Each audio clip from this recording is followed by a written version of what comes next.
The Monterey Bay Poetry Consortium presents David Sullivan and Patrice Vecchione, recorded live via Zoom on Sunday, June 14th, 2020. Well, our first poet that's we've privileged to have with us this afternoon is David Sullivan, who's about to begin serving as the Poet Laureate of Santa Cruz County. And the current Poet Laureate is Danusia Ramirez, who many of us know. And she and David will be giving a poetry reading this coming week on Friday, June 19th at 5 o'clock through Frenzy and Bookshop Santa Cruz. So that would be very, very worth your while. Two wonderful poets. David's a prolific writer. His books include Strong-Armed Angels, Every Seed of the Pomegranate, Bombs Have Not Breakfasted Yet, Black Ice, and Take Wing, for which he won the Mary Ballard Chapbook Poetry Prize. His book of poems about the year he spent as a Fulbright lecturer in China, titled Seed, Shell, Ash, is forthcoming from Salmon Press. Night Jars, a long narrative poem about the friendship between an Iraqi interpreter and a U.S. soldier, is in the process of settling on a publishing home. And the first section of that book has been released, and it won the Golden Walkman Oral Chapbook Award, and is available as a podcast. David's also in the process of deciding on and connecting with a publisher for an anthology of poetry about the paintings of Bosch and Bruegel that he edited with his art historian mother, who was a scholar of these two painters and who passed away not too long ago. David teaches at Cabrillo College, and he also edits the magnificent Porter Gulch Review with his students. Many of us here have had the privilege of having our work appear in that review, and it's really a fine publication. David lives in Santa Cruz with his family. He has a daughter who's a very accomplished hairdresser and colorist, as you will see. Excuse me, the URL for David's poetry website is set out in the flyer announcing this reading. I urge you to check it out. It's really, really good. So David, thank you for being with us, and over to you. Thanks so much, Bob. Thanks for doing this and putting this on. Thanks for everybody showing up today in the middle of a glorious day and not being down in Big Sur walking. So I'm going to share a variety of poems, and I'm going to do some share screen just so you can see some of the visuals, because I decided to choose, having gone to a number of Zoom readings and done a few, that it's sometimes good not to just be staring at a poet while they read. This is just an image from the Iraqi art exhibition that I went to in New York at PS1, MoMA PS1, and this is the poet Falia Hassan, who is a wonderful poet now living in the U.S. in New Jersey. And we got a chance to see some of the art there that was produced between the Gulf War and now, and quite a powerful exhibit. I'm going to start, though, first with some images from elsewhere, and then I'm going to end with some of the poems from a book I've written about Iraq. The first image is from Alabama. Let me see if I can get a little bigger here. Is that clear on your screens? Yes. Okay. Oh, and since you're on mute, if you want to register that you like something, I think, we should all know a little American Sign Language, and applause is pretty easy. So if you want to say anything, you can say it that way. First one is called a socially distanced sonnet. And I guess it's calling myself out a little bit on trying to respond to what's happening around us right now. Trying to do what we can, but also recognizing, at least for myself, how little I know and how much I need to learn by talking with others. I've got two teens, so we've been going to quite a few rallies, and it's been a kind of powerful learning experience. Socially distanced sonnet. Socially distanced in our backyard roles, we write postcards to Alabamians addressed to those excised from voter rolls. I read Pearl, P-E-R, and wonder, man or woman? Mr. or Mrs. is determined by an M or F, but what to do with you? How many identify as non-binary? I know politeness is crucial, so write imagining a world of smells. Yam pie cools on a sill. When asked, I eat slow, sip fresh lemonade, don't ask for refills. I let it be enough that I'm treated with such kindness. But what I conjure's dust. I choke on impossibly flaky crusts.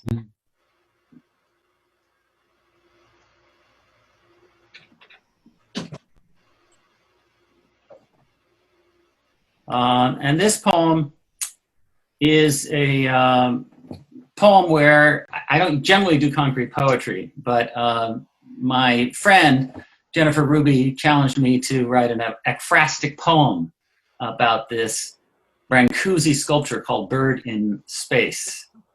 And so as I started writing, it started to look like the sculpture, so that's the way it looks on the page. So you can imagine that in your head as I read Brancusi's Bird in Space. A fluid figure of flight's ordination, formed in narrowing bronze, rises and twists into a wind tunnel tested sliver of a propeller. Torqued blade turned and shaped on a smith's anvil, thinned, furnace burnished lightning rod.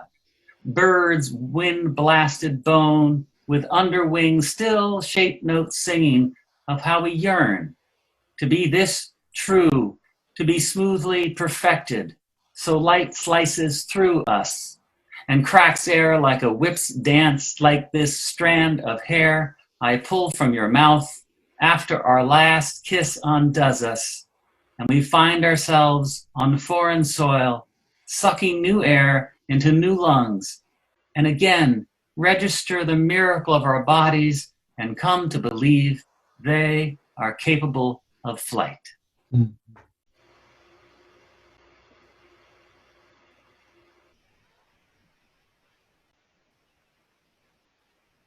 And there's the shape of the poem as it looks on the page.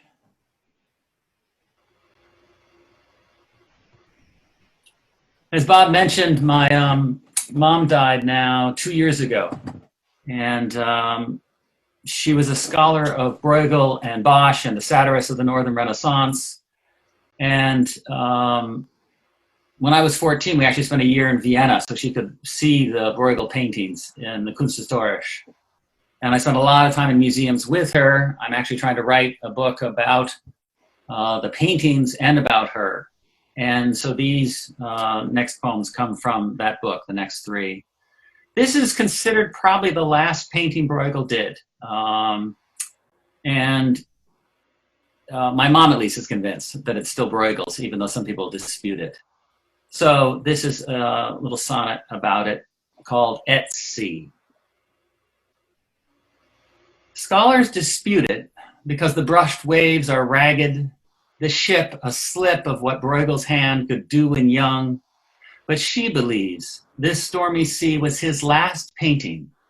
Mariners desperately rolling barrels overboard before Leviathan's toothy maw. Sighs lighten the load. Even this end, the beginning of something. Near 90, a busted rib on top of other ailments, she's chosen to quit eating and drinking. An airless drowning as her throat closes down. But still wants to talk Bruegel. Tell me about his paintings. Her hand pins down mine as she groans over to whisper, don't let anything weigh you down. Mm.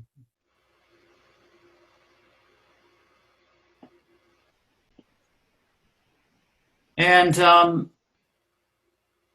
what my mom kind of saw in Bruegel's paintings was coded messages and ways to see them as telling stories. So this is covered somewhat in the poem I wrote that I'll read to you. But just briefly, one of the things people criticized Bruegel with is they said, well, he didn't understand physics. He got some things wrong, such as the fact that I'm going to draw on the table here, that the table on which the porridges are laid out, the two white ones would be for the bride and groom, is unbalanced. So as this person takes off the plate, he's going to unbalance it, and the thing is going to tip forward towards us. They said he didn't understand physics. My mom said no. He wanted to talk about unbalanced things in society. And then if you look at the arms, the structure of his arms form a right angle. That's the same angle if you cut through the table and cut through, you head outdoors to this area. What my mom realized is that he was actually referring to the next painting. And so the peasant dance needed to be over here so that the image of the saint that was on the tree outside the peasant dance was being referred to by this painting. And the two were linked together. When she published her book about this, the Kunsthistorische actually decided to rehang the paintings. One of my great victories of my mom was to get the painting rehung to be on the correct side. All right, that's a lot, but here goes. It's called Feast Your Eyes, Feast Your Mind, and it opens with a quote from my mom from her book, Bruegel's Peasants.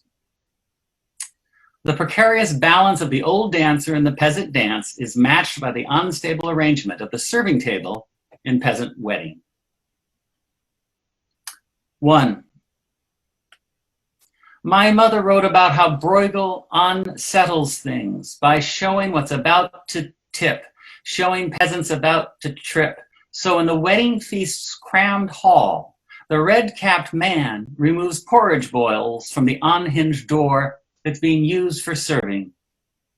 And as he lifts the next, the weight shift will overturn the rest, send the mess washing over guests, hot soup and curses already half delivered into our laps.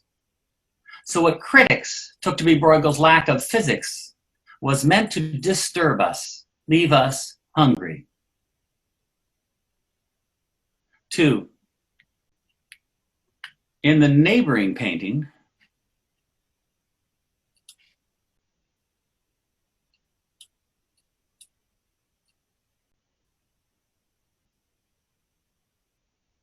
sorry, it's going to take just a second while I erase my lines. Okay. In the neighboring painting, Peasant Dance, the man who's just entering the raucous whirl has one leg impossibly bent behind a knee as he runs over crossed lines of hay. The Flemish proverb says, drunk enough to trip over a strand of straw. 3. She told me of her discoveries as we stood before them. See how he makes us complicitous? So if we miss the cattywampus setups and messes that are sure to follow, we won't be hit by the arrows he aims. My mother felt them as she stood outside the frame. She knew how the sensual poles.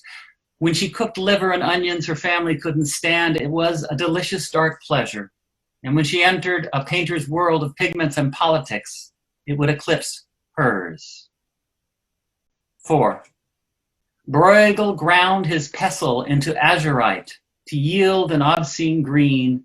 Egg yolk tempera helped bind to the cloth he painted behind the bride's head. She bows demurely, but her smile is wide, revealing lips reddened by a compound derived from a wingless insect Bruegel caught, clawing a live oak, crushed and smooth with linseed oil, brushed on wet. So that's your art history lesson for the day, courtesy of my mom, Margaret Sullivan. Anyone recognize this artist? I got to see this sculpture by Georgie O'Keeffe when I visited my friend Anne out in Reno. The last poem from this book about my mom is called Abstract, white lacquered bronze from a clay mold, 1916. The year her mother died, O'Keeffe handled clay, made it rise, take this shape. Bowed head, shroud, plant stalk, phallus, finger, male, female, lost bone searching for its socket, something sorrow honed. What have I done with my mother's death? Cast it over and over for this string of vertebrae poems? Turned and torqued it until it calcified, solidified into set shapes? She's long flown. I collect spent casings, shells left by an insect's transformation. This white wing pinions towards flight, stripped of lift.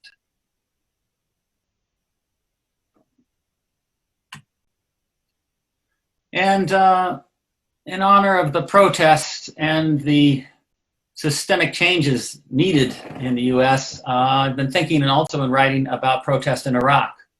I've written now 2 books about what's happened in Iraq, and the third one I'm finishing. I'm still working on completing the draft.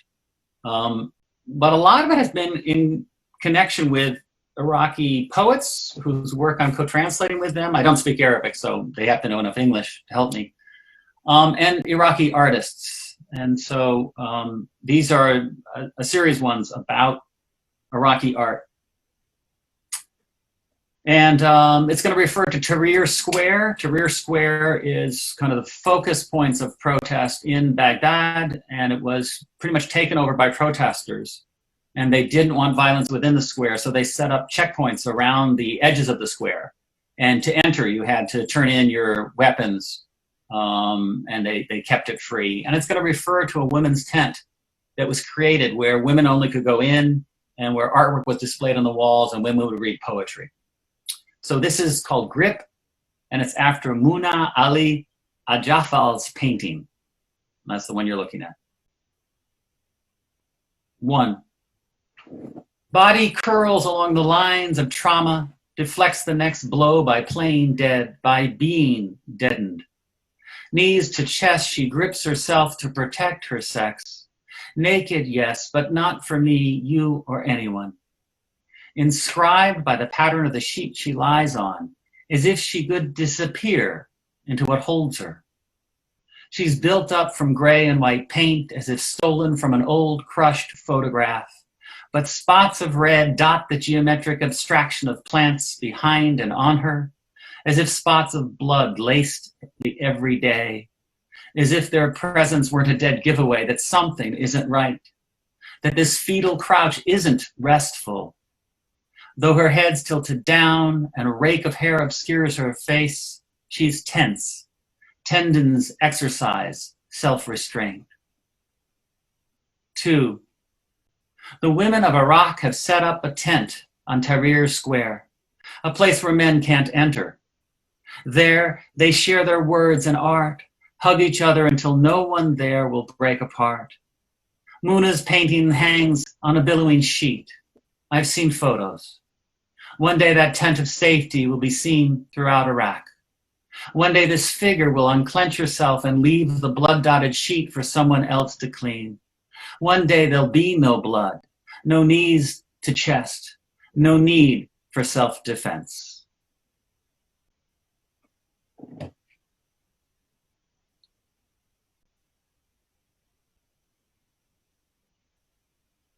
And one of the more famous incidences in the protest was when one of the protesters was killed.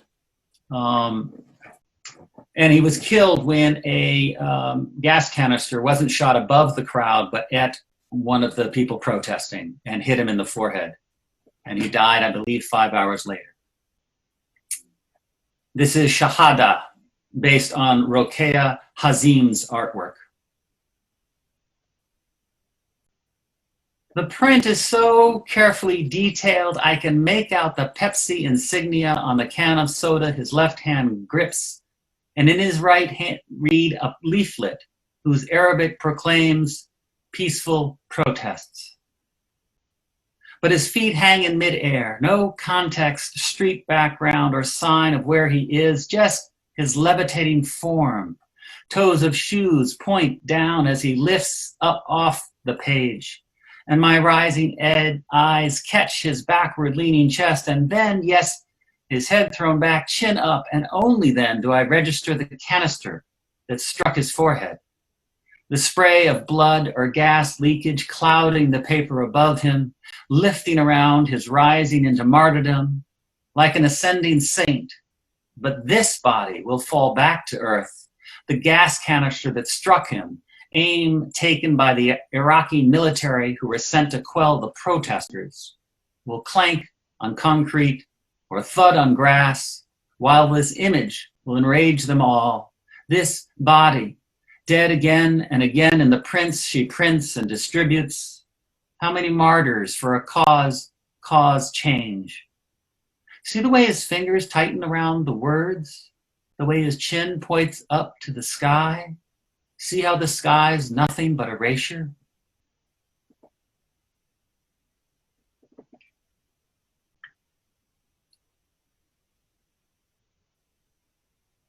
And since people have gotten aware of what I'm writing, some people have contacted me. Gashin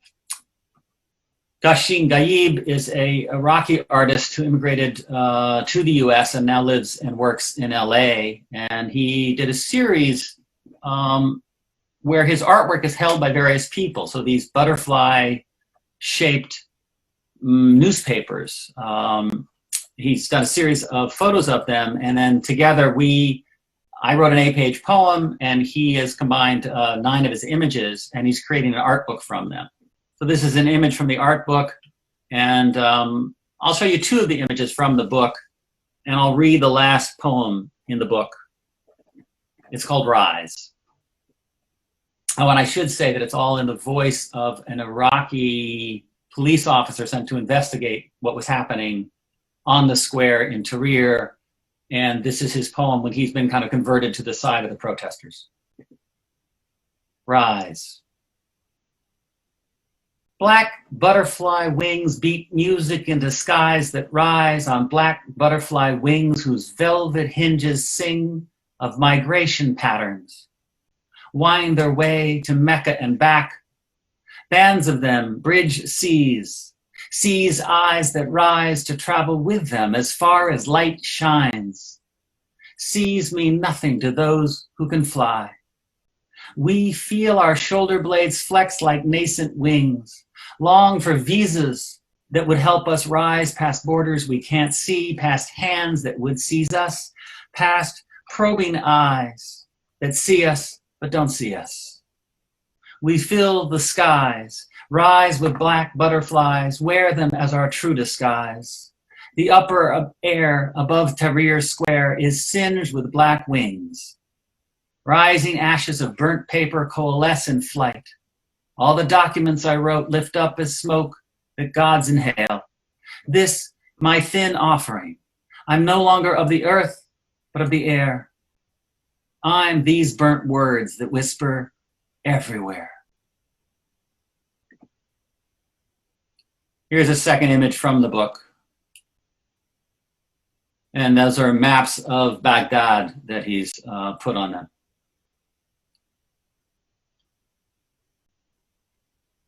Noticing my timing, I've got about 3. I think I can make it. Oh, you're good, David. Oh, thanks, Rob. Yeah, no worries. This is an artist, Hiba Jamil, and she, after the Gulf War, before the second invasion, moved to Seattle with her young daughter and has been pursuing art there. This is one of her pieces. And we had a lot of conversations, and she did a wonderful podcast. So this is just one of the poems from a series I wrote about her artwork. It's called Morning Tea, M-O-U-R. Tea I carry turns whoever stands before this painting into a spectator to the tea I carry forever. I'm naked as I'd never be, except for my lover. You are not my lover. Still, here is your tea. Gashed slashes of color coalesce into this body I once inhabited. Balanced cup on open palm with flame of red rising. Other hand wraps it as I walk forward on this battlefield of contrasting colors. Fingers splayed protectively. Can't be 7, not in this body of a woman. But I carry a 7-year-old's memories.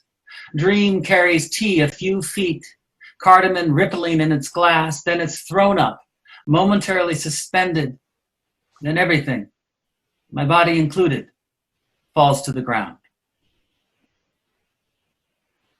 She talked a lot about the explosions that happened, and this image is in almost all her paintings of the tea in the cup, this cardamom tea, and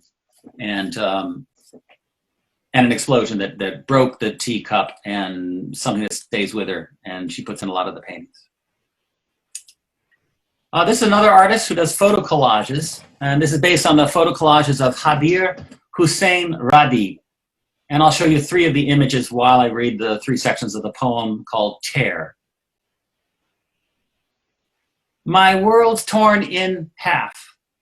So I tear photographs, splice events from the outside onto those in Iraq.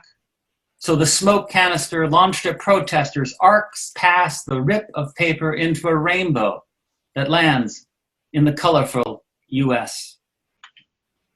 So a man raising a fist against the beetle-like line of armed military police raises his other hand over the rim of the Grand Canyon. And when you look, you cannot tell which was torn, whether the photograph is only half Iraq or whether the overlaid photo stock shot was the one obscured. We make new worlds on this borderland. When I extend my hand, don't cut it off. Take it.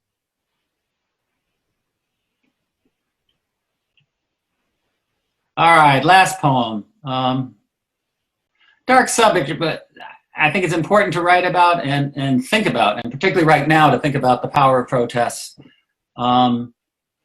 Not always to create, systemic change, but hopefully awaken people. Watching my kids read more and think more has been kind of astonishing. My 15-year-old was watching 13th last night with my wife and talking about it. Let's see if I can get this. So one of my Iraqi friends sent me a GIF. Unfortunately, I don't have the copy of the GIF anymore. I'm just trying to make a copy and pull it up now. All right. So what I'm going to do is pull this up, if all goes well, and show you an image similar to the one that I saw. So I'm going to stop share screen for a second and then come back on a different screen. And you'll see a little image in the middle.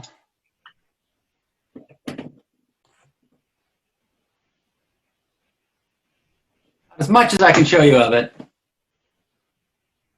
of a protester soccer kicking back one of the smoke canisters that's coming in. I won't show you this because it'll make your head dizzy to keep watching it. So instead, I'll show you a still image of a protester. The poem's called My Iraqi Friend Sends Me a Repeating Video Clip for Hussein Abdul Kalia. My Iraqi friend sends me a repeating video clip that shows a masked man on a gray-choked street walking among smoke canisters that burn like angry eyes. And when a fresh one comes bouncing towards him, he, without missing a beat, steps past it and back heel kicks it like a soccer ball. So the gray streak arcs over the police barricade, and for those 7 seconds that loop and loop, it seems easy to throw back all they throw. The springiness of his movements say, this is a game. This is a game that can be won. Thanks, everyone. But I want to, first of all, thank you, David. The images in the poems are just fantastic. Just so well connected. Thank you. Our next poet then, thank you, David. And now you get to enjoy that cup of tea and relax. Patrice is ready and waiting. Patrice Vecchione is a poet, nonfiction writer, artist, and teacher. Her latest book is My Shouting, Shattered, Whispering Voice, A Guide to Writing Poetry and Speaking Your Truth. The book's been on bestseller lists in the San Francisco Bay Area. And I know Patrice is going to be talking about the book and excerpts from it. Kirkus Reviews called the book at once impassioned and practical poetic advice. And Ellen Bass, whom many of us know, called it more than a guide to writing poetry. It is an act of generosity and empathy, a helping hand to anyone who dreams of telling their truth through words on a page, which is very high praise. Patrice is the editor of several highly acclaimed anthologies for young adults, most recently Ink Knows No Borders, Poems of the Immigrant and Refugee Experience, and the Washington Post called that book a vivid and vital collection. She's also the author of Writing and the Spiritual Life, and also Step into Nature, Nurturing Imagination and Spirit in Everyday Life. And she's also done 2 collections of poetry. She's a regular and featured columnist for the Monterey Herald, and her columns are just wonderful. You need to get on her mailing list because they don't come out every day, and she tells us when something's out, and they're wonderful to read. Patrice lives on the Monterey Peninsula and offers writing workshops for adults and children through her program, The Heart of the Word. And her workshops and her programs are listed on her website, which is a wonderful website with rippling water at the top, as I recall. And the URL for that, I won't give it to you, but it's available via a Google search. Just search on Patrice Vecchione. Okay, Patrice, thanks for being with us. Over to you. Need to unmute, Patrice. There you go. My husband would like me to mute myself a little bit every now and then. So having to unmute myself is a rare pleasure. David, I loved those Bruegel poems. I never looked at Bruegel. I thought I'd looked at Bruegel before. I always thought that on those dishes that they were individual pies. I didn't realize they were porridges. So I loved being there and being in the museums of my childhood. Thank you. You know, we're really rightfully consumed by the material world right now. The world of COVID and the world of racism and all that's implicit in both of those things keeps us very oriented to the material world. And I just wanted to take a moment to talk about the importance of creativity at a time like this. I want to read you 2 quotes by Adrienne Rich. One is the quote I opened my new book. This is my new book, My Shouting, Shattered, Whispering Voice. Thank you, Jen. And it begins with a quote from Rich that says, "The necessity of poetry has to be stated over and over to those who have reason to fear its power, or those who still believe that language is only words." And another quote from Rich comes from 1998. I had the opportunity, I knew her, I wouldn't say I knew her well, but I knew her often during many years. We worked on a lot of literary events together. And in 1998, I sat in for John Dotson. I know you're there, John, even though your face isn't showing, at KAZU's Ars Poetica poetry show. And I interviewed Rich. Hey, John. And I wrote an essay based on the experience of knowing her for many years and of this interview that was published on LitHub a couple of weeks ago. So if you're at all interested in Rich's work, I reveal something about her writing, her sense of writing and spirituality that has never been shared publicly before. And in fact, as I say in the essay, I was threatened with her lawyer if I would have shared what I saved for since 1998 for 20 years. I was asking Rich about what is found in poetry. And before, I was very nervous that night because I knew I wanted to ask her about poetry and spirituality. And so I said, what do you find in poetry? And before I even gave her a chance to answer, I answered the question. I said, soul. And she said, yes, she agreed with me, but I want to share what she said next. But it is also, I think, courage. It is a recognition of beauty in the midst of perhaps, when we start that again. But it is also, I think, courage. It is a recognition of beauty in the midst of recognizing perhaps the worst, facing the true terrible stories of our time, of our lives, and finding that in the very expression of them, in the very representation of them, there is an extraordinary beauty and power. And that as we speak out of the terrible truths that we all know, we are touching a kind of power that is not very much, it is not very much credited in the public sphere, but it is there for us to find. And I can think of no better statement for the value of writing creatively and doing other creative work at this time than that quote from Rich. We're also living what's going on underneath COVID and the explosion of our recognition of how racist we are as a country. What's going on below that in our everyday is enormous grief. And we're all walking around with our own grief and fear of our grief and grief over our fear. And if you write, you have an opportunity to bring that forward so that it doesn't chew you up. And if you make art, and I'm always got my hands on some kind of project. I'd like to read you a few poems that were written by my students. I have taught poetry to children for over 40 years. It's hard to even believe I've been alive over 40 years. But, and this is an anthology of poems that came out in the winter, written by my students at Captain Cooper Elementary School. And I'd like to read you a few of their poems and then one other poem.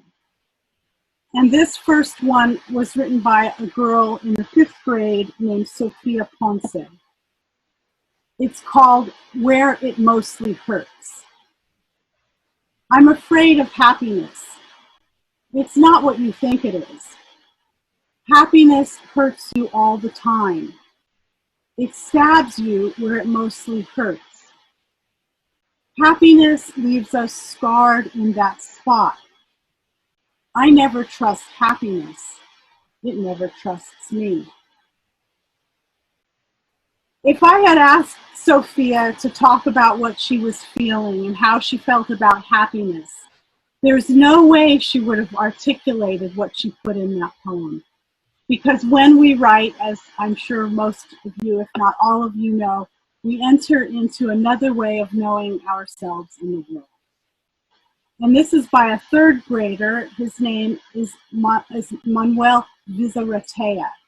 It's called My Life. And I'd like you to imagine a little 3rd grade boy who's rather cocky, despite that he is a little guy. I've gone through many hard-going journeys, but my life keeps going. Hard to believe, but it's true. My home was beautiful. And then I moved to Big Sur, California, Post Ranch. I used to be speaking dark, but now I speak nice. I've changed over the years. Who knows what I'll change in the next generation? Who knows what journeys I'll be challenged to take in the future? My imagination is crazy, but my reality is eager. It's true that I'm young, but as I get older, I'll take dangerous journeys before my doom. So these children are, their parents all work in the service industry for Post Ranch, or 90% of them, for Post Ranch and Ventana.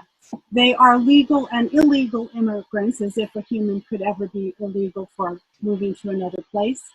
And I just tell you that so that you know that these families are really struggling right now with the hotels having been inoperable for the last several months. And if you have any interest in knowing more about that, you could get in touch with me. Two last poems from this school, and this is by Scarlett Esparza Pasos in the 5th grade. It's called The Story. Inside my box are my memories. Not just any memories, but the important ones. Sad, happy, and mad. Inside the box I have stories of each memory, what I felt and what it was like. That box contains the story of my life.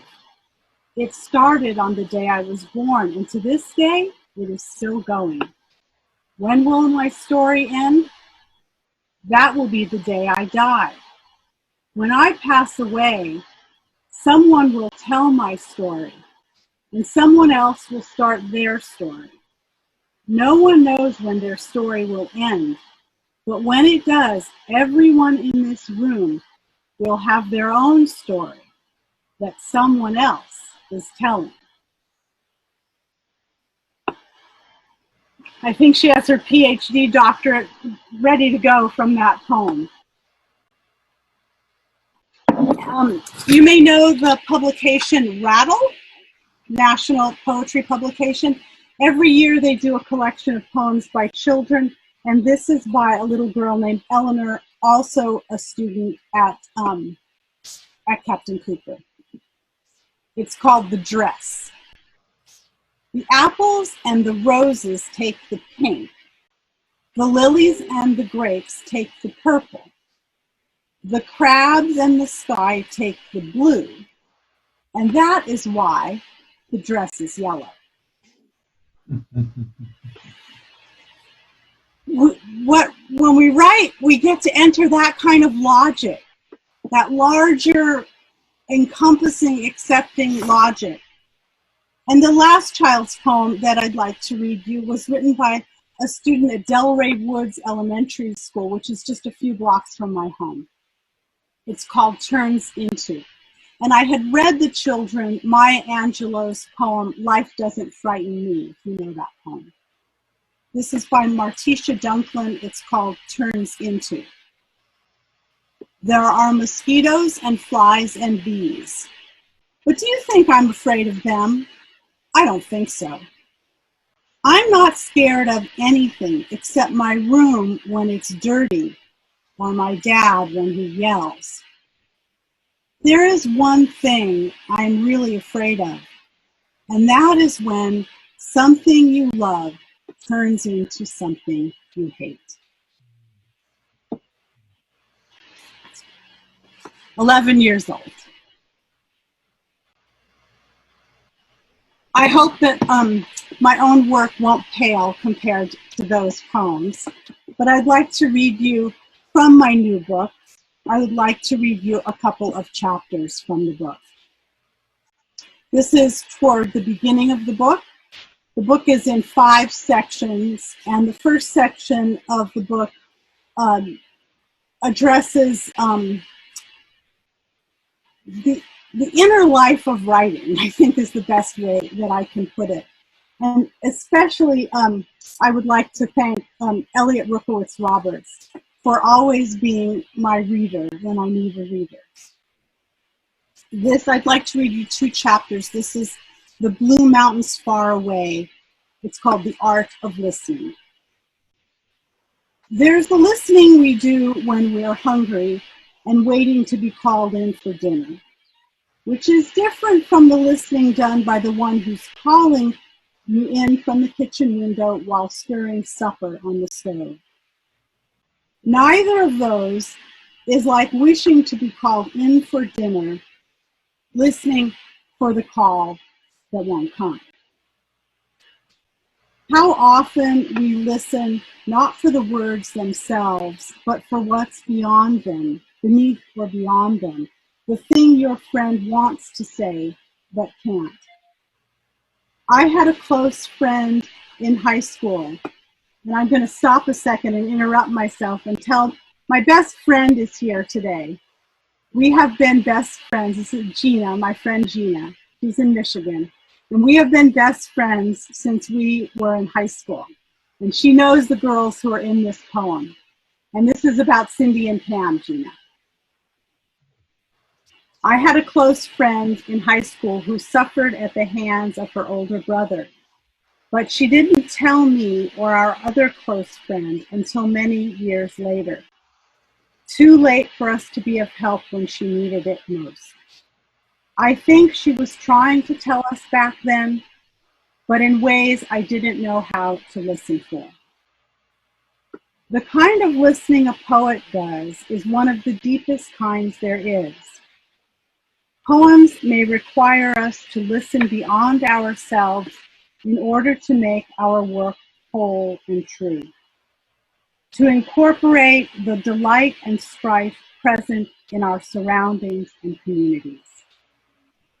Ever try to tune in to a station on an old-fashioned radio, maybe a car radio, moving the knob ever so slowly? Especially when driving through rural places, there's a sound that comes over the radio like paper crackling loudly on either side of the music you so badly want to hear. You have to adjust the dial precisely to get the music to come in clearly. I think of writing listening like that. Here's how it goes for me when I sit down to write. I lean a little to the side, always the right side. My sweetheart isn't arriving on the noon train, so I'm not listening for him, but to a voice that comes from the blue mountains far away. Somewhere out there in the distance, words are being whispered that only I can hear. Poems can be shy as untamed animals. They approach in their own time and don't like to be rushed. You may have to listen closely to hear what's calling you. A friend of mine likens writing to lifting up rocks in the hills behind her house. That wouldn't work for me because I'd be afraid of the snakes underneath those rocks. But she's fearless, lifts up the rocks and has never been bitten once. And there she finds her poems whole and true.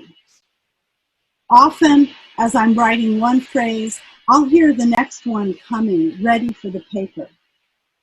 This may sound crazy, or you may already know what I mean, or have your own version of this experience.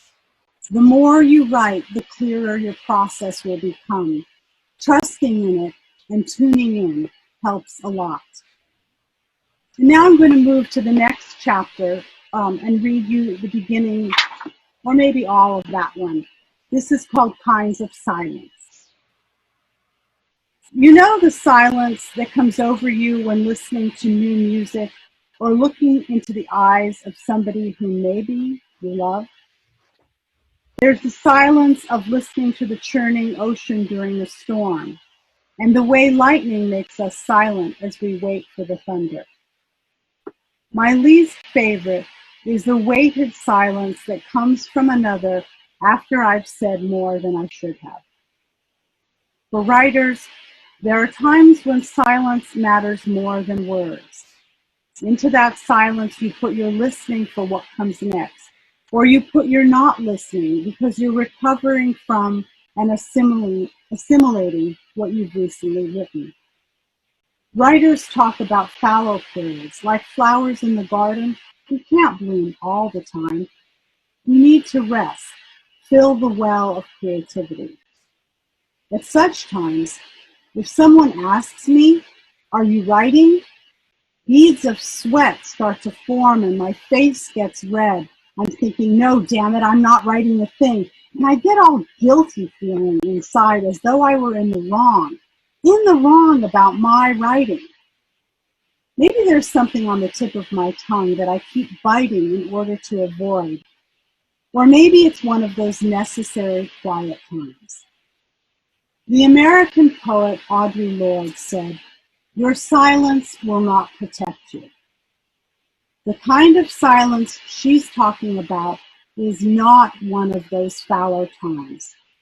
She's referring to how we can use silence to avoid telling a necessary truth, either on the page to ourselves or in our lives.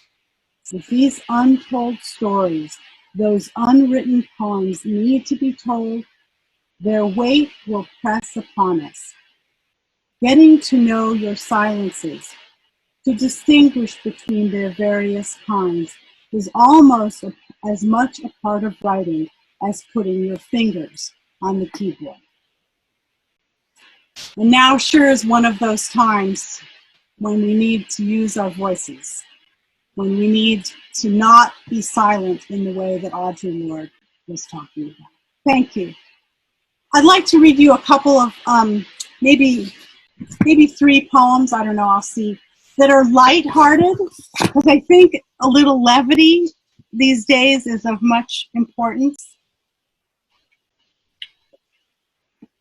This is called Cabbage. When I come to visit for the first time in several years, my 83-year-old aunt and I drive to the Sarasota market. A hot October evening, days before the hurricane hits. Tomorrow we'll go swimming. Walking along the vegetable aisle, she pauses, asks, "Would you cook that cabbage dish you made the time you stayed with us back home in Springfield when Graham and I lived in the apartment?" My grandmother has been dead for 20 years. The cabbage I cooked in maybe 1976? That must have been during my first vegetable period. Sure, I say. Remind me, was it green cabbage or red? Eyebrows raised, my aunt stares at me. Incredulous, I have forgotten. True story. It must have been some cabbage. Okay, this poem is called A Sealed Universe. I like to write about food because I love to cook and eat. A Sealed Universe. A few days after her husband's funeral, we're invited to the widow's Paris home for lunch. Out of winter slurry, my lover and I rush in. The table is bare. "Now you are here," she says, buttoning her sweater in the overheated room.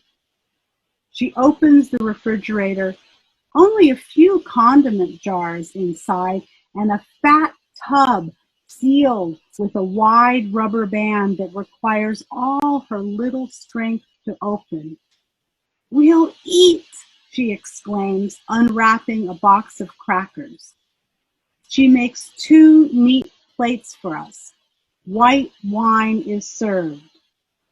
Sliding the tub close, the widow spoons shiny beads of black Russian caviar into her mouth. When she was a skinny little thing, I think she was living on white wine and caviar for quite some time. So, I have another food poem actually for you. I hope I'm not making you hungry. This is a poem for my husband, Michael. It's called Tomatoes. Look away, I implore, turning my back to my husband. Bending my head to the tomatoes, he says, never, leaning closer. No knife, no oil, no bowl. You know those Italians. Make a whole meal out of hunger. Into the tomato I sink my teeth. Juice runs into my husband's cupped palms. Fingers tear basil, break fresh mozzarella, sprinkle cheese. Add the harbor view, boats in their finery, sun-lush days. Say it slow, know the meaning of luck. Vernazza, summer, we pinch each other for truth. A hard bed, a tiny shower, no knife. I sure as hell am not going to Vernazza this summer. I have plans for Italy for a writing trip, for a book I'm working on about the painter Piero della Francesca. I have reservations in September for Florence, and I don't think I'm going to make it there. In closing, I would like to read you a poem by the poet Wendell Berry. And before I read it to you, I would like to encourage you, if these days you have not found your feet on the soil, to go out to some open place and move your beautiful bodies and find it will do nothing for you but strengthen everything in you, especially your heart and your creativity. This is called The Peace of Wild Things by Wendell Berry. When despair for the world grows in me, and I wake in the night at the least sound, in fear of what my life and my children's lives may be, I go and lie down where the wood drake rests in his beauty on the water, and the great heron feeds. I come into the peace of wild things, who do not tax their lives with forethought of grief. I come into the presence of still water, and I feel above me the day-blind stars waiting with their light. For a time, I rest in the grace of the world and am free. Thank you so much. Thanks for having me, Bob and Jennifer. Really nice to read to you all. Thank you to my dear, dear friends who are here. So really lovely that you're here. Julia is here. Oh my God. Poet of my heart. Well, thank you, Patrice, and bless you. Thank you all. Thank you. This afternoon has been an amazing tour de force. I mean, from Bruegel and Iraq and through all the way to tomatoes and mozzarella. It's and little kids' incredible observations on themselves and their lives. This is what poetry does for us, and good writing does for us. And I think, as you both said, it's so important in these times. There's the phrase, St. Paul said he was perplexed, but not unto despair. And I think that what you two have given us this afternoon underscores our ability not to be in despair. It's been terrific. And thank you both very much. The afternoon could not have been better spent, in my view. Really appreciate it. And so we will be doing this again via Zoom, because I don't see the pandemic leaving us in the next 4 or 5 weeks.